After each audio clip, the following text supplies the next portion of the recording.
Welcome to another edition of Talking Models. Today we're going to take a look at Typhon Studios' new release, Phantom of the Opera, and how I brought this kit to life. Let's take a quick look at it. You can see that Kidwell captured a nice base. As you look at the base, it's just with the nameplate, the Phantom of the Opera. You can see the quarter scale of the figure itself.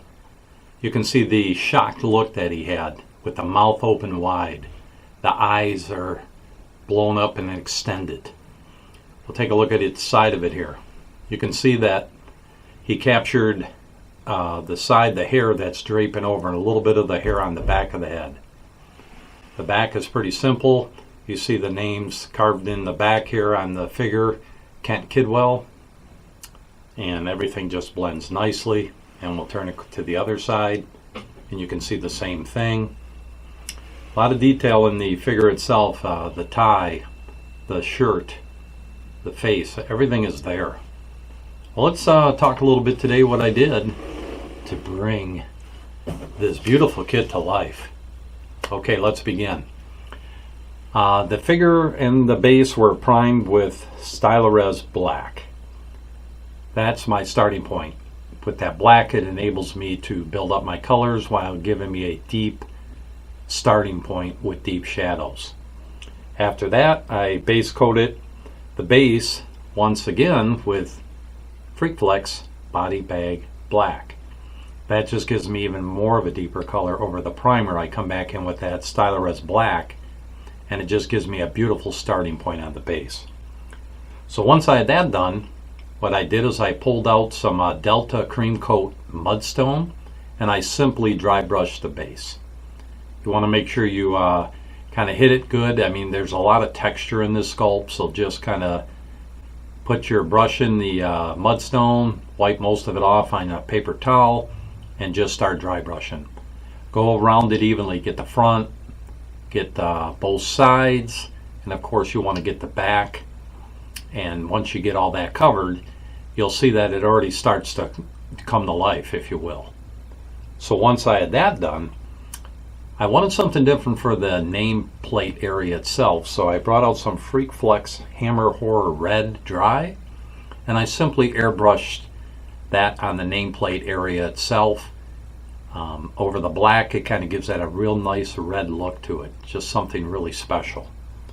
Once I had that done, I pulled out some old Dungeons and Dragons gold, and I simply dry brushed the crest area of the nameplate with that.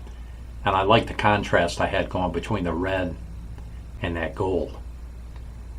Then it came back in with the letters itself, and I just hand painted those in with the Freakflex Body Bag Black.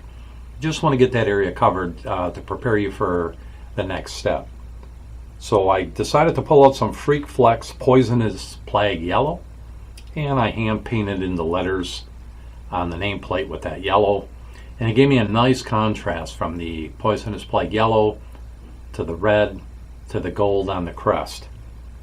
And then once I had all that done, it was just a matter of going back and forth and, just hitting some of the highlights back on the base itself, just touching up any areas that you maybe needed to be touched up. And believe it or not, the base is done. Next up, the body. So for his body, I base coated the body with the Freakflex Body Bag Black, and that was over the Stylorez black. Highlighted the folds on all the folds areas and the raised areas on the body itself with Freakflex Nair Black. And then it was just simply coming back in with the Freakflex Body Bag Black and punching in the shadow areas. Everywhere where it meets the folds, if you will. Just kind of punch it up with that Body Bag Black. And then, of course, you just come back in with the Nair Black and just kind of get a little closer with the airbrush and punch in the highlights of that. So once I had that done, it was time to move to the tie. For the tie, I brought out some Freakflex Ripper Red, and I just simply hand brushed that on. Probably a couple coats, 2-3 coats. Red is difficult, and we all know that. It's so hard sometimes, but I wanted that particular look over the black, and that's why I kind of had to do it several times. Once I had that done, I moved on to his shirt. brought out some Garage US Ivory White, and I airbrushed all the areas on the shirt. Just, I used my Badger Renegade Chrome, and I just kind of got in there and hit it. Any little bit of white that I got on the tie, I just pulled out the red and just touched up the tie, and had that done. And believe it or not, the body is done. On to the last piece of the puzzle, and obviously the main part of this beautiful sculpt, and that would be the head. So for the head, I primed the head with Stylorez Gray. Just kind of started with a gray look, and that way I could build up my flesh colors. Once I had that done, I pulled out some Freak Flex Rose Flesh, and I base coated the head with that. Just kind of shot it over the head. Next up, I brought out some of the Freak Flex Pale Flesh, and I just kind of highlighted the head area, different areas of the face with it. Just kind of punched in here and there with some of that flesh, just to get a kind of different flesh tone going. Once I had that done, I pulled out some of the old Freestyle Transparent Burnt Sienna, and I started punching in the shadows of the face, cheekbone area, below the eyes, the creases in the forehead. Anywhere there's creases on him, which there's quite a bit of detail Kent put in this, I just kind of hit it with that transparent burnt sienna. So once I had that done, I pulled out some of the Garage US Trans Mars Red, and I airbrushed below the eyes and the mouth area. Just kind of give it that distressed look below the eyes over the transparent burnt sienna, and just kind of shot it in the mouth, the gum areas. Just kind of get a nice deep red color going there. So once I was done with that, I pulled out my transparent black, and I airbrushed the area above the eyes with that transparent black, just to give it that sunken in look, above the eye area. So a couple light coats with that. Got to be careful with the trans black because it'll splatter on you. So just get rhythm down on the trigger on your airbrush, and you can simply put in some nice shadows. Now I have in the past used black pastels. They also work well too, and that's another option for you. So with that done, it was time to move to his eyes and his teeth. So I pulled up my favorite choice for those areas, and that's the Freak Flex Bleach Bone Tan. And I just hand painted in the eyes and the teeth with the Bleach Bone Tan. Moved over to his lower eye area, and I used some of the Freak Flex Pink Eye Burgundy, and I drew that line just below the eye area there inside of the eye, and also painted the inside of his mouth with the pink-eyed burgundy. So once I had that done, of course, it was time to start working on his teeth. So I highlighted the teeth with Garage US Ivory White, and just kind of, shot it through the airbrush with just take your time with it and just kind of gently blow some white in. And then I moved up to his eyes, and I grabbed my Body Bag Black from Freak Flex, and I painted in the eye. Just draw your circle, just be patient. Kent does have the outline of the eye in there, so I simply just traced the ring of what Kent had and then filled it in with the black. For his eye color, I went with something different. I used the Freak Flex Cursed Earth, and I just gently painted in the eye area, leaving a hint of the black showing on the outer ring of the eye.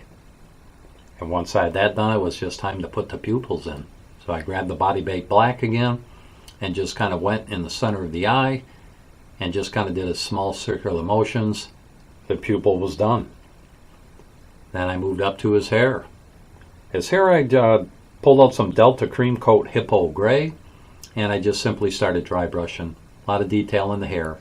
So the back of the head, side of the head, both sides, obviously the top of the head. Just give it a nice dry brushing with that gray. And with the black underneath it, it gives you a nice popping effect of a great haired guy. So once that was done, I wanted to come back and do a little bit more work on the teeth. So for his teeth, I pulled out some Garage US Transparent Dark Brown and just took a brush and just kind of did a wash of the teeth area and kind of dabbed off the centers of the teeth with a Q-tip, and went back and forth with that process a couple times. And of course, once that was done, I loaded up my airbrush with the Freak Flex Bleach Bone Tan, and I just kind of hit the top areas, the bottom areas of the teeth with that, leaving so it looks like the white going up to the dirty into the darkest part of his teeth. Because I'm sure living in that opera house, he was not a fan of brushing his teeth. So when that was done, I just, for a last little bit of effect, I pulled out my Reaper Tan Shadow from their Master Series, and I basically just highlighted areas of his face with that tan, and then of course coming back in with the transparents, the sienna, burnt sienna, and some of the Mars Red, just kind of did some shadowing with that, back in with some of the tan flesh. Again, that process of going back and forth, and before you know it, guess what? The head is done. So that was my process for bringing this beautiful kit to life. As you can see, it's a nice scale. It's the newest release from Typhon Studios. Mike Calvert over there is a great guy to deal with, and this will look great with the werewolf and the Frankenstein's monster. Now, note on that Frankenstein monster, Shadow Creations is now the producer of that kit, and we'll be having that ready to go here very soon. So if you pick one of these up and you weren't able to get the Frankenstein's monster, well, guess what? You can through Shadow Creations. I'll have my information for Shadow Creations. I'll have Mike's information for you getting this brand new release from Typhon Studios. Do yourself a favor. Support Mike. He's a great guy. He's producing some wonderful stuff. So why not support him and help him out and buy a couple kits? You know what? We're in this trying time right now, and all around the world with this CROVD-19. And what better time is there now as modelers? We can actually paint some of the kits and get that stash of kits from here, maybe down to here, and start painting something and getting that anxiety and them worries out of your system and put them into something and be creative. Spend time with your families. Pray. Call your families. Do FaceTime with them. Talk to your friends. There's so many accounts, Zoom and all them. Do a chat with 4 or 5 different people. I noticed over in England that Dave is doing that with the UKG group, and they're actually doing Zoom, or one of them, and they're getting together and talking about and painting their models. What a great idea, Dave. So today, guys, don't put all your worries and your fears into the unknown. Put it into what's now, because that's all that's important, right? The right now, because that's all you got. You don't have tomorrow. You're not guaranteed tomorrow. Yesterday's gone. All you have is now.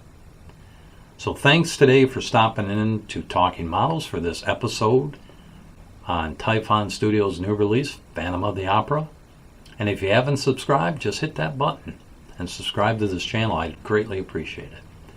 So once again, thanks for stopping in, and as always, may the Lord bless your day.